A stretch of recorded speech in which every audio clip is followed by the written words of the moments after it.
Everyone's annoyed with you, you know. Just because you're the oldest here doesn't mean you're not a burden. Have you realized that? You'd be better off retiring voluntarily." I wanted to say something back, but I couldn't find my voice. I wasn't even sure if I was breathing properly. That's how shocked I was. Maybe I am a burden, just like he said. Somewhere deep down, I had already come to terms with it. After 30 years of service, all the employees around me had become my juniors. I've always been at this factory, but all my peers have moved up to the head office. However, I was never really interested in climbing the corporate ladder.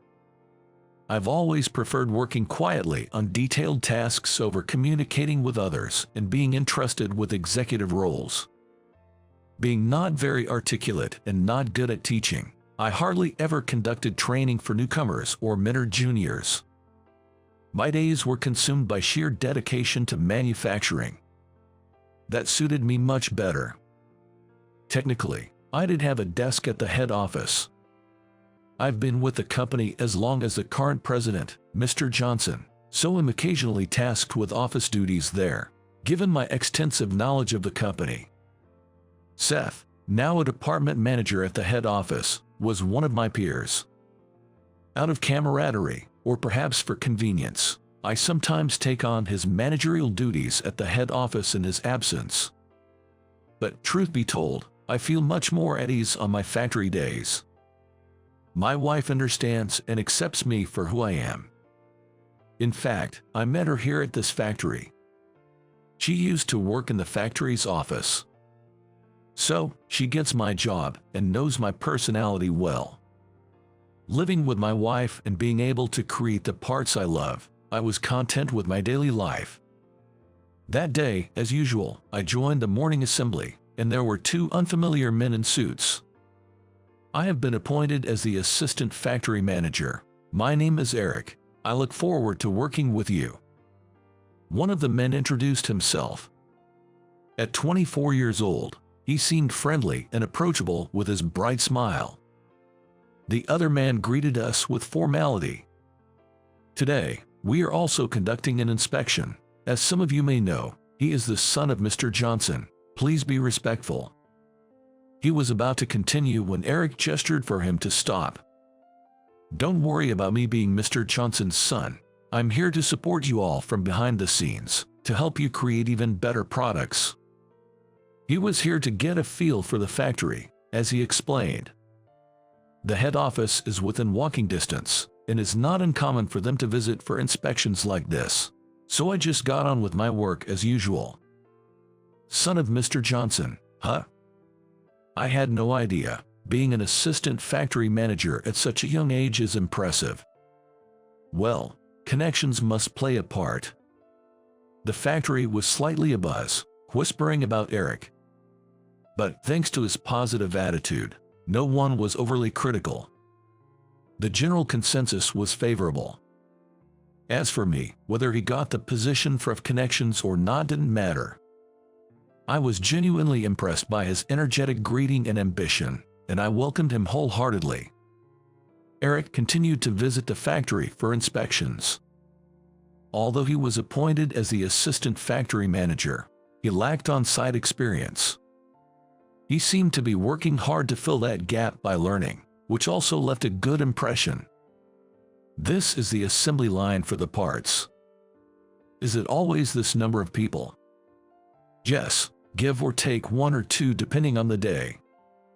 Each time, Eric was accompanied by members from the head office, getting detailed explanations about the factory operations. He seemed to be quickly picking up on the work, raising hopes that he would become a capable assistant factory manager. Then, one day. On this day too, Eric, who had come for an inspection, ended up causing a commotion. He approached a group of young workers who were focused on their tasks without giving any warning. Safety comes first in the factory. For those working, it's crucial to be aware of their surroundings and to ensure that the area is clear of obstacles.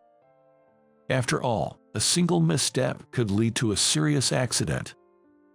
Concerned for his safety, I was about to call out to Eric.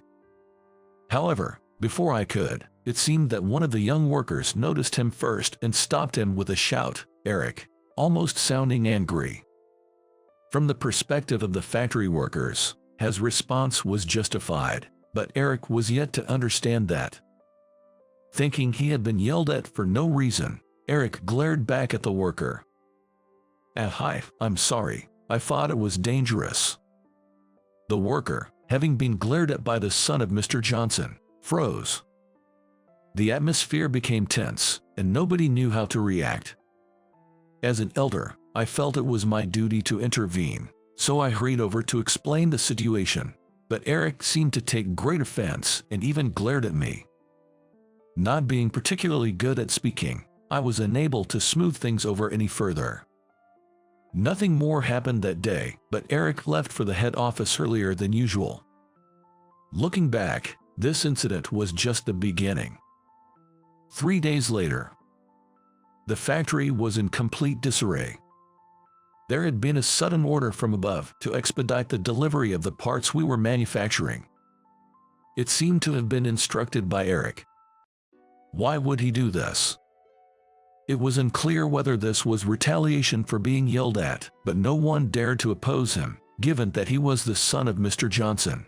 So, we all ended up working overtime on our day off to meet the new deadline. Despite this, Eric came for his usual inspection. Wanting him to understand the situation on the ground, I approached him.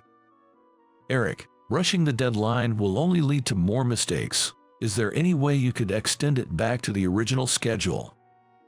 I pleaded, but Eric seemed uninterested in listening to my opinion. Snorting, he said, asking for a favor from someone younger, "Don't you have any pride?" I was taken aback. He seemed like a completely different person from the one who had first greeted us. So, this was his true nature. "Well, I'm not free either. Maybe you should get back to work soon, don't you think?" As Eric walked away towards the back of the factory, his leather shoes clicking on the floor, I found myself once again unable to retort. Nevertheless, we managed to meet the expedited deadline through relentless work. I'm exhausted. Give me back my weekend. Everyone comforted each other as they left for home. On my way to the locker room, I overheard a voice coming from the office area. "If the same thing happens again, I'll have to consider quitting. I can't pick up my child on time." It was probably one of the part-time staff. The voice was filled with anxiety about the future. Office work is more extensive and critical than most realize, and not just anyone can handle it. I only fully grasped this after hearing it from my wife. It's unacceptable to lose hard-working colleagues due to the recklessness of upper management. Checking my schedule, I saw that I was due at the head office the next day. I resolved to speak to Eric about this issue. The next day, as I arrived at the head office, Eric happened to be in the lobby. As I spoke up, Eric looked at me as if to say, "You again." Despite feeling intimidated, I did my best to calmly explain the situation on the ground, including that some were considering quitting due to the rushed deadline. I asked him to refrain from making such unreasonable demands in the future. Eric didn't seem receptive and half listened to me while deliberately letting out a sigh. "You're just old-fashioned. Seriously, why don't all you useless relics just retire early?" I was at a loss for words after being suddenly bombarded with insults. Seeing me speechless, he sneered with utter disdain, saying, "Everyone's actually bothered by you. Just because you're the eldest, you even have a desk at the headquarters, you do realize you're a burden, right?" I wanted to retort, but no words would come out. I wasn't even sure if I was breathing properly. That's how shocked I was. Perhaps I was indeed outdated, and it was true that my presence might have been hindering the younger generation's opportunities, making me a burden. And maybe being called a burden was inevitable. To make matters worse, Eric added, "You really should consider retiring voluntarily soon." "I see. Understood, I'll do that." The words I managed to muster were in resignation. Deep down, I must have agreed with him. Eric seemed surprised that I agreed so easily, but quickly responded with a smile, saying, "Oh, good. I'm glad to see you're reasonable." Thinking back, that smile was probably the same one he had when he first greeted us. The next day, I promptly took my resignation letter to the office. The young workers at the factory all tried to stop me, but I thanked them, saying thank you, and yet I ignored all their pleas. It was probably just politeness. If my absence makes it easier for everyone to work, then that's for the best. After saying goodbye to everyone at the factory, I headed home, where my wife had prepared dinner. I had told her the previous day that I was quitting my job. She didn't agree or disagree with my decision and didn't ask for a reason. I was grateful to her as I enjoyed the delicious meal. It had been a long time since I had lunch with my wife on a weekday. Despite feeling a sense of loss from quitting, I also felt relieved. However, that peace was short-lived. I was truly shocked when Seth, a manager and my peer, called in a panic. "Quitting so suddenly? I need an explanation. Please come back." It turned out that after confirming my resignation, Eric had my desk at the headquarters cleared immediately. He was satisfied seeing the space cleared when Mr. Johnson and Seth, the manager, returned from their overseas trip.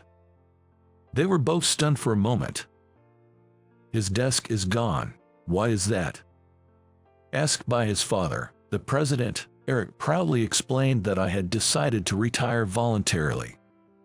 He was being defiant about the deadlines, and for the sake of the juniors and newcomers, it's better if such a burden retires early, he said.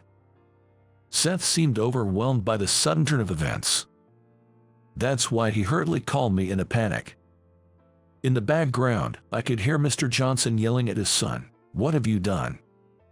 Hearing that made me reconsider. Perhaps I had been too harsh on Eric. He probably wasn't informed about the relationship between me, Mr. Johnson, and Seth. Mr. Johnson, Seth, and I all attended the same technical high school. Mr. Johnson, who was set to inherit his father's factory, scouted the two of us during job hunting. Seth, now a manager, was actually planning to go elsewhere, but he joined the company with me because I accepted the offer. I remembered Seth saying, "With you here, we're definitely safe." And how Mr. Johnson once told me, "We've expanded overseas thanks to you," praising my technical skills. Though I was always skilled with hands-on tasks, I believe the company's success was due to Seth's and Mr. Johnson's exceptional sales skills, not mine. I felt truly indebted to Mr. Johnson, who had always looked out for me, someone who knew nothing but to work diligently. So, when Seth pleaded with me in a beseeching tone to please come back, I was genuinely pleased. Yet, the words Eric had said came flashing back, making me hesitate once again. Am I holding everyone back? My voice carried a note of uncertainty. But Seth immediately denied it. "What are you talking about? There's no way that's true. Oh right, I even bought you a souvenir. Please come back soon." My wife, hearing the conversation, smiled happily from where she stood. Arriving at the headquarters with mixed feelings, Mr. Johnson immediately came over to apologize. "I'm really sorry for what my foolish son did. I had no idea this happened while we were away on a business trip. I'm sorry too. I became unsure of what to do. It was thoughtless of me." As I apologized, both Mr. Johnson and Seth's faces relaxed in relief. Later, having learned the whole story, Eric came to apologize to me. Seeing him apologize sincerely, without resistance, made me think. I rarely had to apologize to anyone like this. After all, I had always left the bothersome task of communicating to my peers. The more I thought about it, the more Eric seemed more mature than me. Since then, it became my duty to mentor Eric during his inspections. It was an order from the president. This incident made me want to be more observant of my surroundings. and I started to teach him not just about manufacturing but also about administrative tasks in detail. At first, Eric seemed awkward and kept his gaze down, but when I shared stories about his father working hard as an assistant factory manager, he listened with keen interest. On days other than inspection days, he began to actively engage in training the younger workers. Gradually, people started approaching him with questions, and lately, the younger employees have shown significant growth. One day, while I was at the headquarters, Eric invited me out for lunch. I was curious about the invitation, but he wanted to apologize again. "I'm truly sorry for what happened before." "No need, I'm actually grateful to you." Hearing this, Eric looked bewildered. His face seemed to say, "I don't understand," which made me laugh. "I am who I am today because of you. Because of me." After all, it was Eric, regardless of the circumstances, who gave me the opportunity to interact with others. If it hadn't been for that incident, I might still be just focusing on my tasks, hardly communicating with anyone, becoming the burden he initially accused me of being. When I told him, "I'm glad I met you," Eric showed a mixed expression of confusion and happiness, unlike any I had seen before. This smile was far more genuine and relatable than a polite one he had when we first met.